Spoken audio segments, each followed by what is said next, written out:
because he's trying to make it obvious that he's here. And there we go, there's a duel with Device. He's going to need some help. In the meantime, FURIA will try to capitalize on this by making a play towards the ramp. Are they brave enough to go through that smoke? R picks the right direction. He's surrounded by 2 more players. That's a huge headshot from him. Sees the trajectory. He knows where Device is. Looking to cap him, almost, but not quite. Smokes up. They don't have to worry about bomb plant pressure just yet. There's a minute on the clock. With the Glock, he'll get another kill. And there's only 2 Astralis players remaining. A team kill. Maybe that's nerves, I don't know. But it's Dupree versus 4, so it's not the worst thing in the world. Yuri in problems there, having to dart backwards. And there's still plenty of time for Astralis to just make things uncomfortable here. They've obviously got Zipex down lower. Unsure if he's known, but surely they know now. Players in position to cover all of this. The setup from FURIA is beautiful. There is a player for everything, crossfires all over the place. Really well done. Astralis just kept it simple. They got positioned for a lower play, they went for it, and FURIA, they had enough information to be set up, so... Everybody's downstairs for the CTs. Oh, absolutely denied. Astralis just ahead of the game. They know what you want to do before you know what you want to do. And that can be very costly. Huge frag for Queserato. Closes the door so they can move to control. Can have more angles on the site. Device can keep an eye on a door, I think, without showing to the control windows. He's going to show presence to distract from Glaive. The Molotov will force Glaive forward. That grenade will be very, very timely. Don't think he saw the CTs. They're forcing their way instead of going all the way for this one. It's going to be really, really close. Now it's just Device trying to get a grenade in there, but he's down to 22 HP. Queserato's got a defuse kit. There's got to be a meat shield. Yuri's got to protect him. Oh, he's so close to the defuse. Just about getting there in time. And then there's so much time, plenty of guesswork to be had. You can see the aggression from FURIA towards the ramp position, trying to cut off areas of the map. Yuri, can he get 2? He almost can, but not quite. Yeah, that's really, really big there from Magis. Important trade.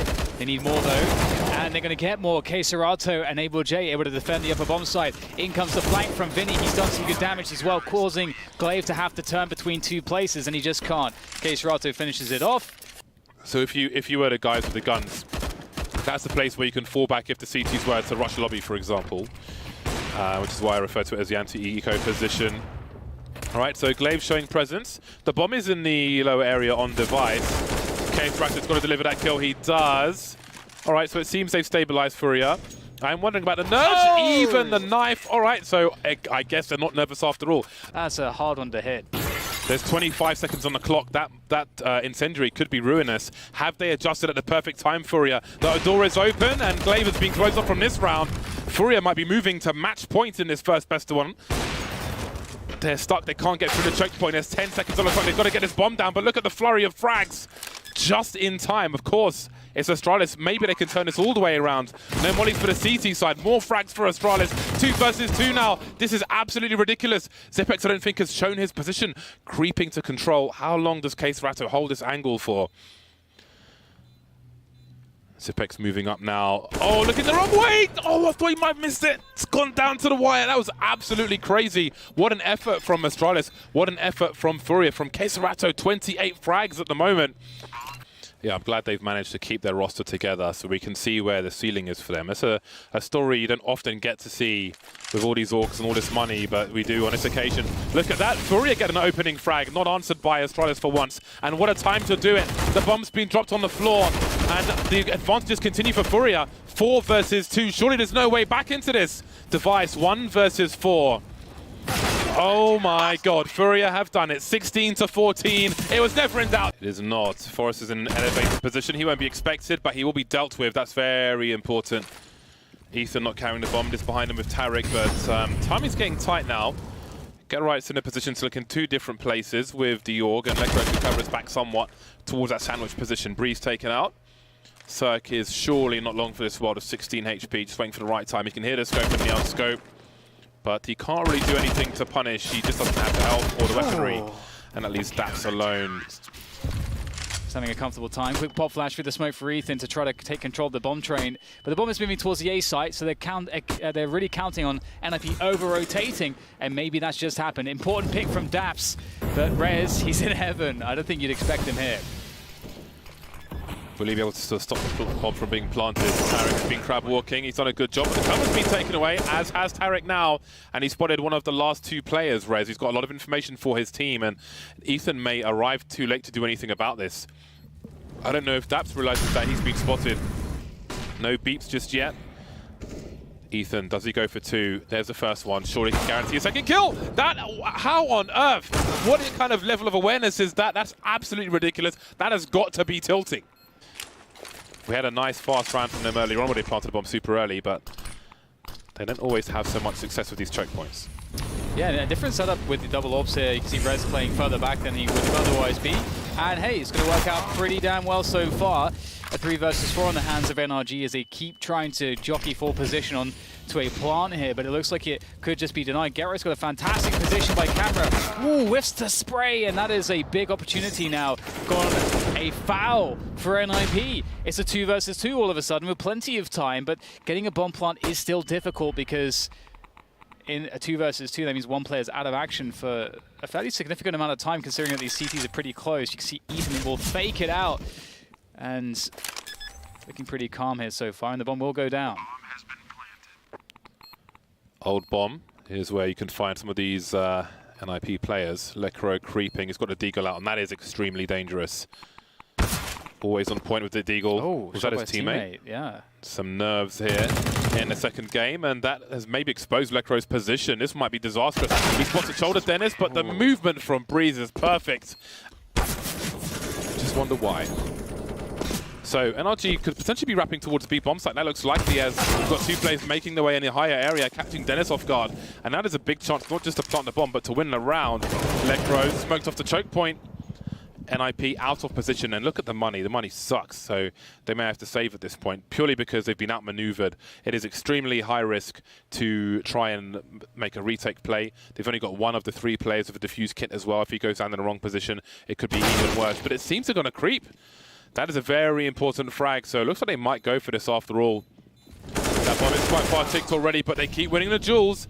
Again, Lekro's got to get on that bomb, and he isn't close enough to it just yet. He's got to run, he's got to get on it. If he dies, that is the round over. Tarek, is he going to go for it? Is he going to commit? There, oh, he's so close, but doesn't quite get it. Love a P250 on a pistol round for the T side. Forrest creeping, jumping, trying to avoid being headshot, but Tarek cannot do the same. The bomb hasn't been spotted just yet, but it's about to make its way towards default. And Ethan will spot Lekro moving towards oil. He knows there's a player on the high ground as well. Daps always has a smoke and a diffuse kit in a CT pistol round for his team. But will he have an opportunity to use it? He's looking and connecting, looking for the flanking player of Forest. They know that he's there somewhere. But now in the 3 versus 3, it's 3v2 on the B bomb side. Now it's 3v1 with Forrest starting to move through connector. So he's not going to have an angle soon. The smoke is up. Oh! Daps gets wrecked immediately. And there are some super headshots from NRG. They may have a particular play in mind with smoke grenades and so on, and maybe perhaps CZs will be enough or something like that. There's the AWP looking to do some damage. He still has a whole minute on the clock, but now his clock has been smashed by the likes of Cirque. Okay, there's a dump of utility. Do they go with this? Yes, they do. There's nothing to stop Cirque, though, from picking up a kill onto Rez. Nothing to stop Breeze from spraying onto Get Right. Nothing to stop Tarek coming in on the flank. It seems like NiP have been just dismantled from every single play. They didn't seem ready at all for any of that, James. Tarek's flank was instant. I think it was preemptive. Train's very difficult in spots like this, but maybe he's actually just owned this one. Finds Daps. He's actually going to go back towards the A bomb site here, going for the very fast plant, not towards the inner bomb site. Does Forrest have any idea that Ethan is... Oh, Ethan, was he running towards Pop? Did you think it was B? I have no idea. He Forrest. must have. Ethan continues to creep towards the B bomb site. We've got the Molotov behind. Oh, they're gonna, is it a fake? Forrest rotating, not expecting this. Look at the continuation of spray from Ethan. A great awareness from him. Takes the bomb away as well. And it just goes from bad to worse for Ninjas in Pajamas. They are being abused on their slow timings. NRG are taking liberties, and they're putting themselves in a very strong position to win this game of Train. But Gero may have just outmaneuvered everybody. He's just Cirque remaining on the bomb train, and he's been hitting his shots, so he is perhaps the last guy you want in this position. There's nothing that they can do to stop Cirque here. Dennis with a quick pick off towards Daps, but he is too far away from the bomb. There's no chance to deny. 14th round going towards NRG, and oh man, it's such a desperate T side for NiP. I felt like they've managed to get opening picks. So this is a horrible spot for them, but they've just gone straight back and taken it, and maybe they'll expect extra players to be towards that B bomb site thanks to that smoke grenade. They're creeping into B at the same time. So Get Right will try to show presence, try to pull people back towards the A bomb site, but they're quickly going back towards B. Cirque spotting so many players, Tarek and Cirque delivering, but now Cirque has been taken out. It's a 4 versus 3. NiP still needs to cross and get that bomb towards the bomb site, but Rez will stand and fight. Lecro, 16 HP, planting the bomb. Ethan had a chance, but maybe he gets 2 since he doesn't fire the bullet. There's 1, there's 2. Surely that's the match. Rez, 1 versus 2, no angle on the bomb, no angles at all. No more NiP players, and that is the victory for NRG. Almost every single round in that second half